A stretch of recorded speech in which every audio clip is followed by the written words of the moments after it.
Hi, I'm Dr. Dave Janda. Welcome back to our Insider Insight Show. We have a phenomenal show for you today, and a show that you, our subscribers, our listeners, and our viewers have requested. About 3 weeks ago, I had the opportunity to have someone who has become a regular guest on our Operation Freedom radio show, Monti Smith, on our show. Monti has been in the financial service industry since 1991. And she actually is a principal, actually a vice president of a company by the name of Asset Preservation. And they have Asset Preservation Solutions, I should say. And her and the CEO of the company, Wesley Walters, are with us today. And what brought Wesley and Monti to our platform today was you requesting that the information that Monti provided in that radio interview be further expanded upon. And it's about your retirement, our retirement. It's a topic that I can tell you in my occupational career, the only education I had was, Dave, put as much into your 401k, put as much into your IRA as you can, and hope that you live long enough to use it. That was the extent of the knowledge base I was given about retirement. We have a huge group of individuals from, our demographics are incredible on this platform, from folks in their early 30s to folks actually into their 90s. And I have heard from every demographic of folks saying, you know, I'm in my 30s, I'm in my 40s, I'm in my 60s, and I really don't have the knowledge base I need in how to handle my financial situation now that I'm looking to retire in the future or in retirement. And I can't think of two better people to have with us, because Monti has been involved in the financial services industry since 1991, Wesley since 1995. They both teach adult continuing education classes, both at the University of North Carolina and at Wake Forest University. It is my honor to welcome both Monti and Wesley to our platform. Welcome. Hi, Dave. Nice to be with you. So the question that comes up at the very beginning from everybody who's emailed me or called me about retirement and getting you on our platform is, what's the biggest mistake that any one of our viewers can make when it comes to their retirement and their retirement planning? That's a big question. Yeah. The biggest mistake is not taking time or trying to seek out the knowledge to be educated. And there's nobody out there giving educational classes. So we all go into our retirement when we're young, just like you were talking about, Dave. You started when you were in your late 20s, early 30s, like we did. And guess what? You know, we were all told the same thing. Put as much as you can in your IRAs, your 401ks, and you're going to be in a much lower bracket when you retire. That's kind of been the mantra, not from just financial advisors, but not only that, but CPAs are trained the same way that the advisors are trained. They're trained to keep your taxes lower, so they're telling you to do the same thing. So you got your advisors, you got your CPAs, and even your tax attorneys are trained to tell you to put all your money in these tax-deferred accounts, and you'll be in a lower bracket when you retire. That may be true, but what we see in our practice is it's not true for most people. So that when you look at the bigger picture and on out into your future, you've got to look at what's the taxes going to look like when I get there. And people that are in retirement already know what that looks like, but people that are 30, they have no idea. I mean, we've got a huge debt problem in this country and unfunded liabilities in Social Security and Medicare. I don't know how the younger generation is going to be in lower tax brackets. They could be. I mean, a miracle could take place, let's face it. But right now, I don't see that as a viable option. So I think for the younger generation, you have to look at things differently. People that are already in retirement, then they're already there. So now you got to look at how do we manage it once we're already there, and we've already saved the money in these tax deferred accounts. Now what do? We've still got to pay the taxes on these funds before we can use them in retirement. So if I'm younger and I'm 30 years and I'm starting out, I would never put all my money in a 401k. I can tell you that right now. So I think the biggest mistake that younger people could make is following that yellow brick road and following the crowd. And they got to look at this from a different perspective of what the future is going to look like for them when they get into their retirement years regarding taxes. Wesley? It's funny because we've been teaching classes for 7 years, and every class we ask this question. Would you raise your hand if you think taxes are going to be higher or lower than they are today? Now, after 7 years and asking every class, literally, we have not had one hand go up and say taxes are going to be lower. Now, guess what happened? They went down. So we know we have a temporary situation where taxes are lower. The items that Monti just referenced, our unfunded liabilities and a little $22 trillion debt that's growing, we don't see how after the sundowner time passes that taxes can't change probably dramatically, but that, of course, is just an opinion. So as people continue to stuff all they can stuff into a 401k, they don't realize the tax liability that they're developing in the future. So normally, this is a normal stat for us. We see people with at least 85% of their wealth is tied up into a tax-delayed plan. That is, if they have not received an inheritance and they're not a business owner, that's where all of their money has gone. So if you just look forward 5, 10, 15 years and realize that every dollar I want to use in my retirement, I have to pull out and pay additional taxes on, and now we get into the taxes on Social Security, et cetera, et cetera, et cetera. So taxes and health care are the two largest expenses that retirees experience during their golden year. When folks are looking for some guidance in retirement planning, there are two words that come up, fiduciaries and brokers. Could you explain the difference between the two? Yes, I can. A broker has typically got a different set of licenses than a fiduciary. A fiduciary in the securities world has a Series 65 test. And a fiduciary is required to act on the best interest of their client, not in the best interest of themselves and not in the best interest of their manager or regional manager, but in the best interest of the client. So when you look at different occupations that have a fiduciary responsibility, your physician, your attorney, your real estate agent, your CPA, and potentially your financial advisor, they all should only be able to work one side of the street, and that's in your best interest. On the broker side of the equation, they're allowed to act as a suitability standard. So they'll ask you some questions. They'll typically take a risk profile.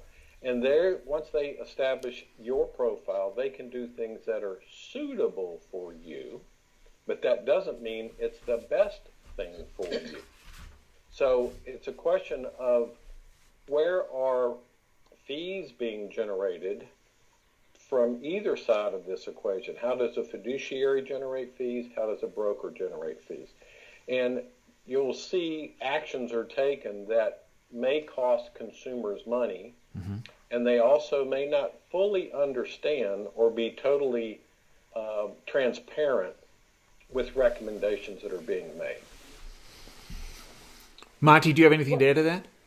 Yeah, I'll give you some real life examples. Recently, a couple that I talked to over the phone, they actually came as a referral off your show, by the way. And I didn't ever meet with them, but they sent me all their stuff. And this is just very recent. They're in their early 60s, have done very, very well. They had a company, and they did very, very well, saved a lot of money. Anyway, so we're looking over their I said, send me your biggest holdings, the symbols to everything that you're holding the most money in. So they sent me a whole laundry list of symbols. Everything that they have is in mutual funds. And I looked at the performance on some of those funds so I could share that information with them. And some of those funds went down over 65% in 2008. and they're still holding those same funds in their portfolio at age 62. They had no idea, no clue. They knew that they lost a lot of money, but they didn't understand how far it went down. They didn't understand that it took 5-6 years for those funds to come back to a break-even point before they started making money again. So a lot of people have no idea. I would say the majority of the people that we talk to don't have a clue what they're holding in their portfolios. And when they're heavy in mutual funds, a lot of these funds overlap. A lot of the assets that are inside of those funds overlap into other funds that they might be holding. So they truly don't have diversification. But in their mind, they think they're diversified because it's a mutual fund, because that's how they're pitched. And nobody ever reads the prospectus. Nobody ever sits you down and says, turn to this page and here's the fees and here's, nobody ever looks at it because they just think that their broker or their advisor is giving them good advice. And in many cases they are, but a lot of times there's a lot of overlapping.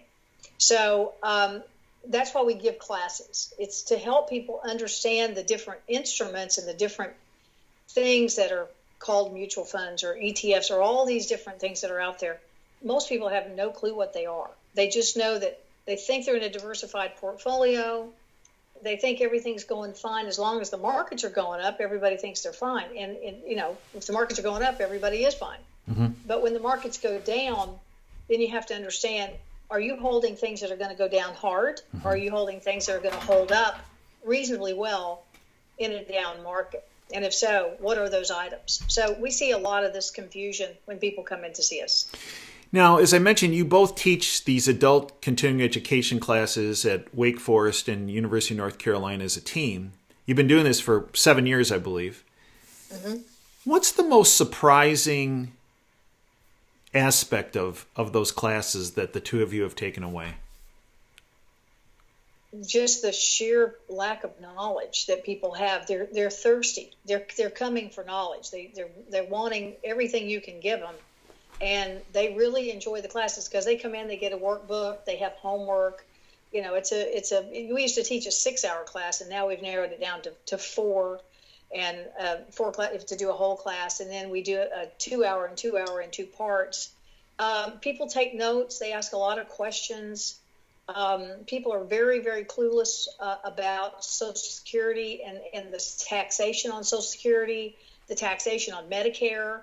They don't understand that their IRAs, when you start taking that money out, is going to impact your Social Security taxes. It's going to impact the money that you have to pay for the Part B of Medicare. They don't understand these things, and they're very, very shocked to learn that. So we probably get more questions in our class in that section of the class. They go through the other parts where we're going through the different instruments and mutual funds, ETFs, all these different things that you talk about. But their real curiosity seems to center around Social Security and Medicare. Don't you agree, Wes? Yeah, well, a lot of it does, because everybody knows that those are two things that we're going to age into. We're going to positively have that part of our financial life affected as we get older. So that should be a place that they're concentrating on. Dave, one of the things that I see, and if I were to write a book again, which I don't think I'm going to write one, I would name it, Why Haven't I Heard About This? Because the general, it's not ignorance. It's a lack of exposure and knowledge. Right. Because when they've led a sheltered financial life of doing nothing but putting money into IRAs or 401ks and not seeking out other alternatives, you, number one, have to go to a person who knows about those alternatives. That happened to me when I was 52 years old, made a big difference in my financial life. But unless you have exposure, you don't know what's behind the curtain. Now, is the reason there's such a lack of exposure because there's so many people and entities that make money off of people making bad decisions? Or why when I search for credible, reliable instructors of folks on retirement, you two are the ones who come not only to the forefront, but you're the head of the class, and frankly, there are not that many people out there that provide the service you do, such as teaching adult continuing education classes that there should be, I believe. Yeah, I would certainly agree with that. In defense of the industry, there are many, many, many good advisors out there. There are many good advisors that work for big box companies. There are good advisors that are independent people. They do have a greater breadth of what they're allowed to offer their clients in the form of alternatives for safety and growth. But I don't want to paint the industry with a broad stroke. Mm-hmm. But the people that gravitate toward advisors will naturally gravitate toward those things that are most advertised. Isn't that how we all understand marketing? So the larger names that are well known in every household is where people will naturally go for advice, whether or not they're getting the best advice or whether or not they're getting the broader stroke of asset classes available to them. Yeah, that's true. There's we see that a lot. I mean, it's just people migrate to what they see on television mm-hmm. and the big box stores. I mean, and there's no harm, no foul. But a lot of times what we see is that when people aren't offered some of these alternatives that Wesley is mentioning, that's why he said if I wrote a book, why haven't I heard about that? It's because they don't offer these products. Mm-hmm. They're not allowed to. Which is kind of sad, but that's just the way the cookie crumbles, as they say. But so you have to understand that there are alternative solutions to investing instead of just being straight in the market with everything. You can't just put all your eggs in that basket. And that's one of the biggest mistakes we see is that people have all of their assets. They're either one or the other. They're real heavy in the market, and they've got tons in the market, and they're in their 60s, and they're ready to retire, or even in their 70s, okay?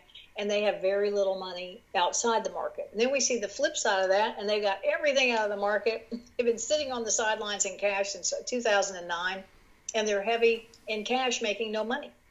And it's hard to find the happy medium. But I'd say the majority of the people that we see are probably, if they're coming in and they're 60-plus years old, they're too heavy in the market based on their age. And there's other ways to do that. So as teachers, as educators, you've had a 7-year experience in the classroom. You've been at this since the 90s, both of you. When you teach those continuing education classes, what are some of the concepts that you present and issues that you present that get the biggest reaction out of the classes? By that I mean where people go, oh, really? Let's see, Wesley, what would you say? Well, this is where I get accused of not knowing what I'm doing. Hey, I'm used to that all the time. Yeah. Guilty. Yeah. The general instruction, okay, the first instruction is maximize your tax delayed accounts. The second instruction is do not touch those funds until you have to. Well, if we take that approach, we're continuing to delay and continuing to grow our future unknown tax liability. So actually the people we'll be meeting with today, the advice is cut your 401k contributions in half and start developing money outside of your 401k. This person wants to retire in 4 years. If they do it the way they're doing now, every dollar they're going to use is coming out of their 401k and IRA.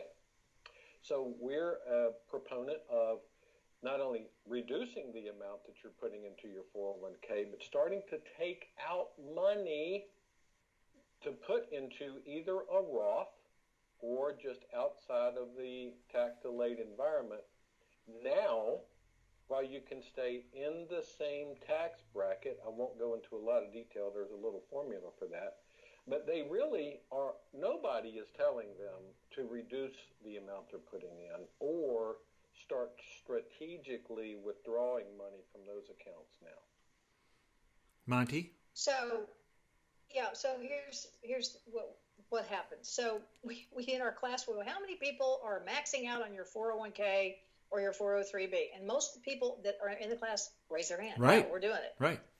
And we're going, Now, we just asked the question just a moment ago, how many of you think taxes are going to go down? And nobody raised their hand. Right. So we're kind of going, okay, you guys didn't raise your hand on going down. You raised your hand on it's going up, but you're maxing out your 401k. I need to understand why you're doing that. So we try to play with people in the class to get a little chuckle.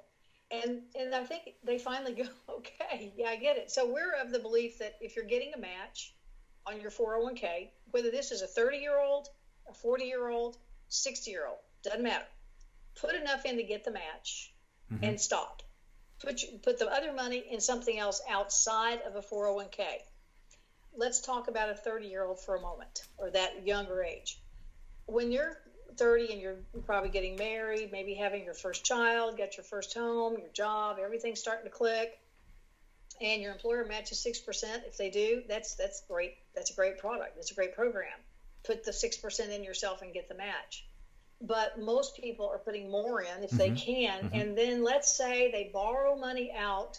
Let's say you're now 40 years old and you're going to borrow 10 grand out or $20,000 out for your college education for your first child. Okay, now you've got to pay that back, right? So you can take the loan out, but you've got to pay that back within a 5-year period with interest being charged to your own money that you've borrowed out to use for college. Now, let's say that you lose your job. Now, back in 2008 and 09, when people lost a lot of jobs and they had loans outstanding, it depends on the 401k plan document, but some of those loans, if you got severed from your job or got fired or laid off, you had no way to repay that money back because the 401k, you're not an employee anymore. So what happens? You get stuck with the outstanding balance, which means it's in your pocket. You're going to get stuck with a 10% penalty plus all the taxes. That's an ugly scenario. That's huge. It's terrible. Yeah, so if the 401k plan allows you to continue to make those payments back into the plan, that's unusual, but some of them do and did in that time period. But that's the thing that for younger people, why do you want to borrow your 401k money out for college and have to pay it back within 5 years with interest? These are mistakes that are commonly made. So I say there's a better way to do this for the younger people. There's a better way to do it for anybody in your 40s, 50s, and even people that are 60s are going to keep working, because they are going to get hammered on taxes, in our opinion, especially the people that are in their 60s and already retired and 70s. Those people are facing pretty stiff tax bills, even with the new Trump tax bill. But those taxes could go up on us in 6 years from now. We don't know what the tax thing is going to be. So I think our biggest issue, like what Wesley said, is healthcare and taxes, regardless of the age. My father, I grew up on a farm in Oklahoma, and my mom came home in the early 80s, and she worked for a group of doctors, and she was their office manager and bookkeeper. She brought home this letter. It said they were going to start this new program called 401k, and she could put money in, and they were going to match. And I thought, wow, Mom, this is really cool. And my dad said, let me see that letter. So he looked at it, he read it twice, he threw it on the table, and he said, it's just another way for the government to get our money. He got it right then. And I argued with my father. I said, Dad, no, this is great. So later on in my life, he literally said this to me. He said, you remember that argument we had about that plan that your mom had? Right. I said, yeah. He said, I want you to think of it this way. When we plant our wheat every summer, every winter for our crops this summer, he said, we don't pay that much for the seed, right? I said, yeah. He said, we pay a lot more on that harvest, don't we? I said, yep. He said, that's what that plan is that they gave your mom. So, what a brilliant man. He was a brilliant guy with numbers. I'm telling you, the guy he saw through things that were just amazing. But his theory was you always want to pay now, not later, on the bigger number, because you don't know what that bigger number is going to look like.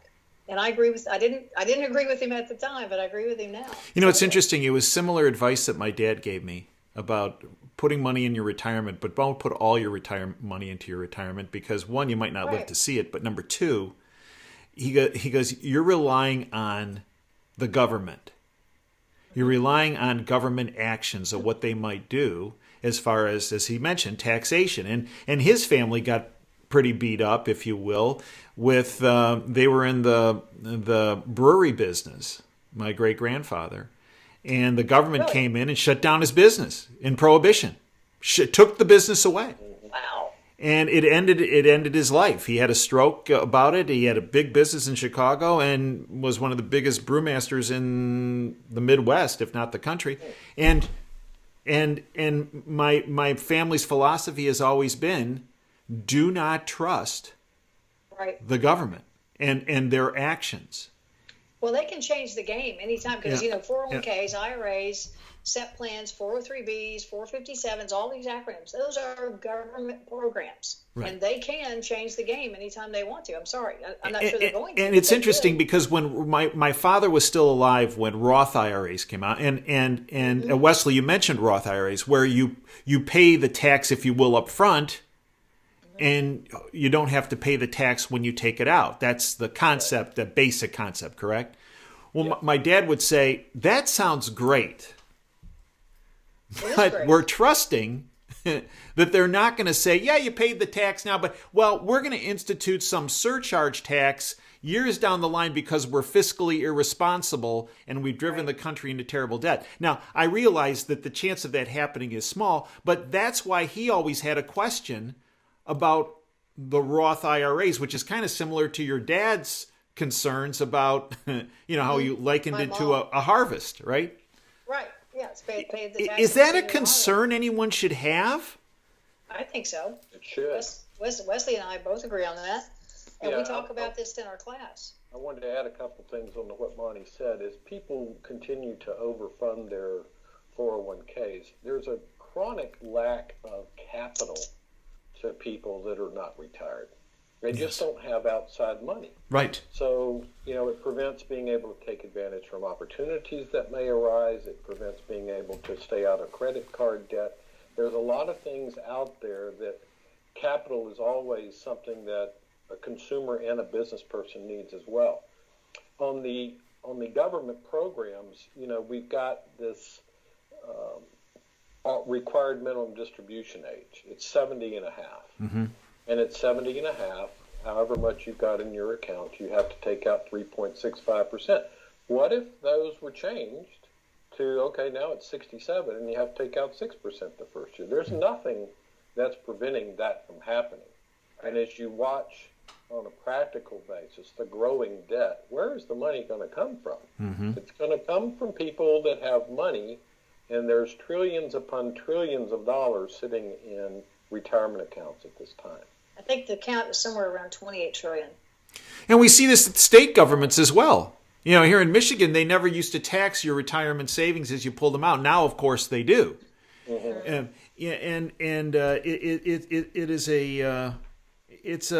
It's a significant issue. So let's turn to folks, different age groups, in looking toward retirement, near retirement, and in retirement. And I know this is very generic, but we have, as I said, listeners from a lot of different demographics. So I have a number of listeners that have approached me and said, hey, look, I'm in my 30s. I really want to retire much earlier than 65. What should I be doing now in my 30s or 40s to, if you will, make it so that when I get to the promised land, things are okay financially? Wesley, you want to start or do you want me to start? You go ahead. Well, if you're 30 years old, like I said, don't put all your money in a 401k because you can't control, you can't control how the markets are going to go. You can't, all you have are mutual funds in your 401k. Most small, medium-sized businesses don't offer anything inside their 401ks except a different offering of mutual funds. They might have a money market account, but that's it. You don't have individual stocks typically. You don't have other asset classes within the 401k. So that's in my opinion, one of the biggest drawbacks of a 401k. Plus, once you're in there, you're in there. Mm-hmm. Okay, you can't get out. So I would say if you take our lead here and say if you're getting a match of 3%, 5%, whatever it is, put enough in there to get your match, and then move outside of the plan altogether and use after-tax money to invest in. For young people, I would use. You're going to cringe when I say this. I would use what they call a cash value life insurance product that is designed for retirement income. Wesley is living proof of that because he invested in this type of product in I don't know, how many years back, Wes? When I was 52. When he's 52. And so he'll have to tell you his part, but it builds up equity inside of this, and you can put as much as you want to in it. And the cool thing about it is when you start taking the money out, it's tax-free. It's totally tax-free. It's like a jumbo Roth, but it's not a Roth. So most wealthy people have these instruments because they can put as much money as they want to in them. They're creditor-proof. They're lawsuit-proof. And the way these products are built now, they're built for high investments. They're built for performance. They're linked to market performance, but you don't have any downside risk. And if something happens to you, guess what? You've got a death benefit to protect your family if it doesn't work out, if you don't get to retirement. So I'm working with a young man right now who's 38 years old. He owns 4 restaurants. He's going to use this idea for him and his key employee, and he's going to have $300,000-$400,000 a year coming out when he's 60 years old, tax free. So if you start young enough and you have the money to do it, that's an instrument that I would certainly want to know more about and look at as a possibility for my portfolio. I wouldn't tell you to put all your money in that, but that would be something that would be a real building block or a core holding for somebody that's 30s, 40s, and even in their 50s if they have enough money to really fork it in there. The other thing that does for especially younger people, when you're going to start looking at college for your kids, that asset class does not count against you when you're applying for college loans and grants. So it doesn't even go on the asset column. So that's another tool. It's a college planning tool as well. So there's multi-purposes for it, but that's one thing I would take a serious Monti, look at. a quick question. With that type of product, you obviously can withdraw funds cash-free if you're in retirement. Mm-hmm. Can you withdraw funds, for example, if you start putting money in your 30s and now you have a kid who's going to go to a university with a big tuition bill, can you take money out of that tax-free as well? And not handle that money. Okay. Monty was talking earlier about taking loans out of a 401k for college. Correct. Or this for college. Remember, you can take loans against colleges. You can't take loans against retirement. So as best you can, try to fund college. But your question is about general use of capital.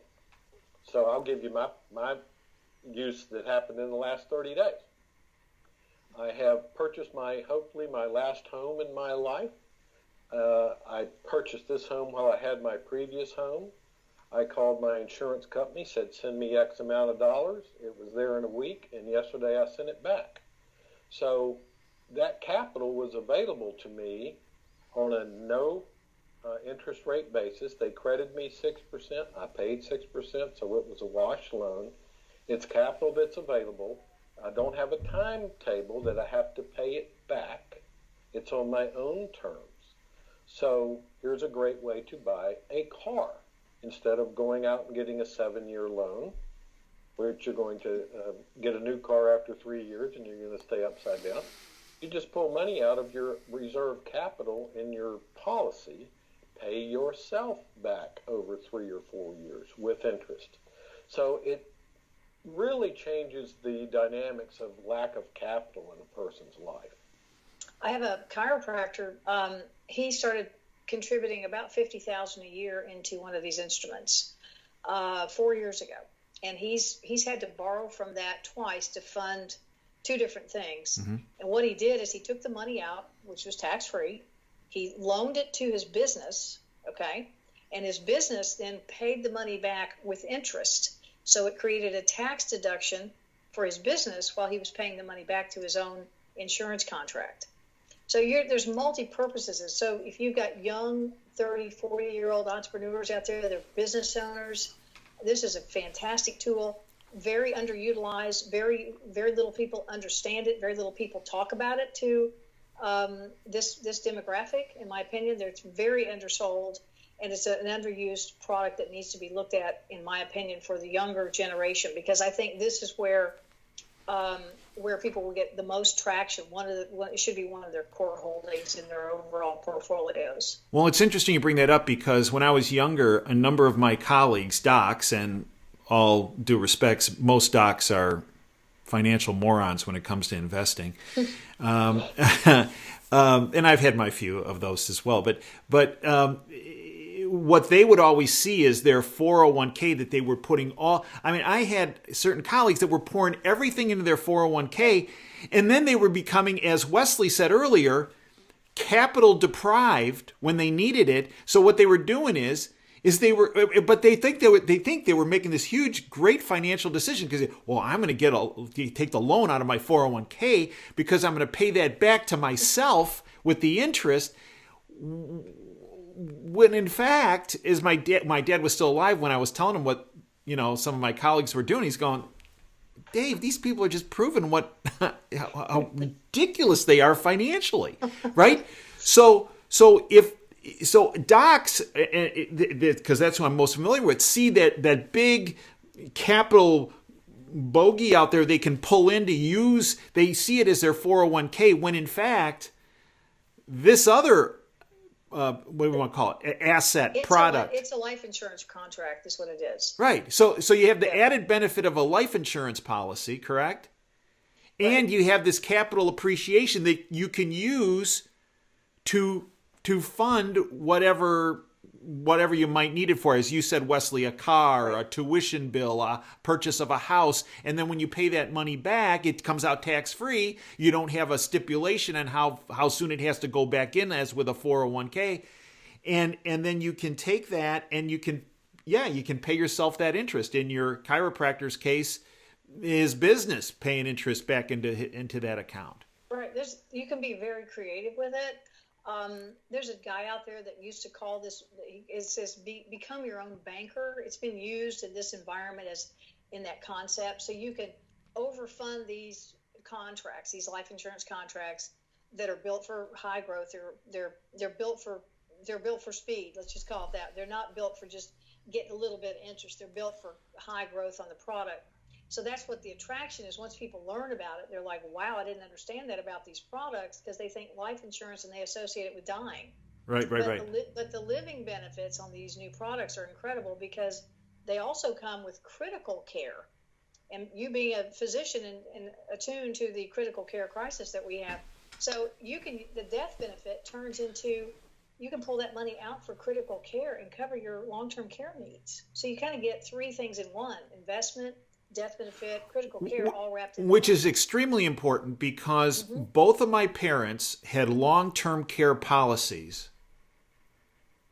and they put a lot of money into them because they didn't want to be a burden financially on the family, and neither of them used one penny of it.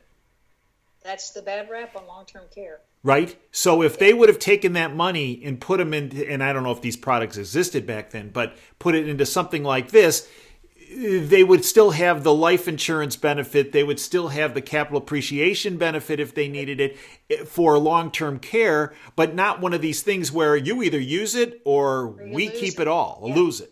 Right. So the new products out there are built for this approach to solve this issue, because the long-term care carriers, the insurance companies that have been offering it, they've all gone by the wayside. They said, we're done. We're not going to do this anymore. So John Hancock, Prudential, MetLife, all the big names in the industry said, we're not going to offer this product anymore for long-term care. And then they came out with this great idea, which is, let's package it up with a long-term care, make the death benefit turn into long-term care or critical care benefits. And it's a brilliant move. It was one of the most brilliant moves the insurance industry's made in a while. But in the meantime, if you're using it for accumulation, which is what Wesley's using it for, and most of our clients are using it for, they're using it for a way to draw tax-free funds out in retirement. And that's really the purpose. And then if they happen to get sick, then they've got the critical care, and then on top of that, we all know we're going to die. Right. Then you've still got a death benefit that passes on to your heirs. Now, now, one of the concerns when you deal with insurance companies, my aunt had this concern, and she was very smart about this kind of thing. She looked at fees associated, right? Mm-hmm. Are the fees associated with having that product low, medium, or high? In the long run. Yeah. The long run. Let's say you have this thing 30 years. The fees are probably along the same line as a 401k. Okay. They're certainly lower than particular types of annuities, variable annuities. But it does take longevity. One of the raps about life insurance products is they're very front-end loaded on expenses. So you do need to be sure you're in it for the long haul. Mm-hmm. One of the reasons people don't do this is because they hear these two words. It's life insurance. They just reject it out of mind right there. Right. Yeah, because they just don't understand the usages of it. And again, back in the old days, that's what it really was for. I mean, we're talking about the new wave of life insurance products that are in the marketplace that are really designed for investment. That's really what they're designed for. So, don't want to just harp on that one instrument, but for younger people that are looking for a way to build retirement income that's going to be tax-free and have the protections and have the availability of money at the same time along the way for college or whatever, it's really a great tool for that. What about folks that are nearing retirement, let's say within 5 years? What would be your suggestions or things to look out for? Well, the first thing is you want to look at, what are they doing to transition from a retirement life, working life to retirement life. And most people wait till the 11th hour. Okay, we're gonna retire tomorrow, and now what do we do? So really, you need to be preparing for the transition at least 5 years prior to your retirement, so that you can start setting things up and structuring your money in a way that it's ready-made for cash flow. Mm-hmm. Because when you stop working, guess what? Your paycheck stops. Now, some people may still get a pension from their company that pays them for the years of service. And if you're lucky to have that, then God bless you. But most people don't have that. Most people are just going to depend on Social Security and their savings. Okay, so if you're just looking at, say it's a married couple, 2 Social Security payments, let's say they're going to retire at 65. 66 is typically when their Social Security payments become what they call full retirement age. And let's say both of those payments, one of them is $2,500 a month and one of them is $1,500 a month. Okay, so that's a pretty good baseline of income. But when one person dies, that lower payment dies with whoever dies. Mm-hmm. So you're going to lose that $1,500 a month. And if that happens in the middle of your retirement, that's $1,500 a month that you've got to replace. And people don't think about this. They just think, oh, we've got our Social Security, we're good. We've got our 401ks and our IRAs, and we've got $600,000 saved in our IRAs, or $1 million. We have people come in with all kinds of different, IRAs and 401k balances, but they don't calculate the fact that they still owe money on those account balances, that money is not all theirs, and they don't account for inflation in a proper manner, and they don't look at health care properly. So there's things that they just disconnect. Most people associate their retirement with how much they've saved. Correct. That's pretty much it. Most people associate, I've got this much money in my account so we can retire, and they don't have any clue about how is that going to look in terms of cash flow. So that's why Wesley and I specialize in, we can call it cash flow management or call it income planning, because it all comes down to cash flow in retirement, and how is that going to piece, how are you going to put it all together so that you've got a steady cash flow and you address inflation and these other things that can come up. So those are the big issues, and that's what we help people understand.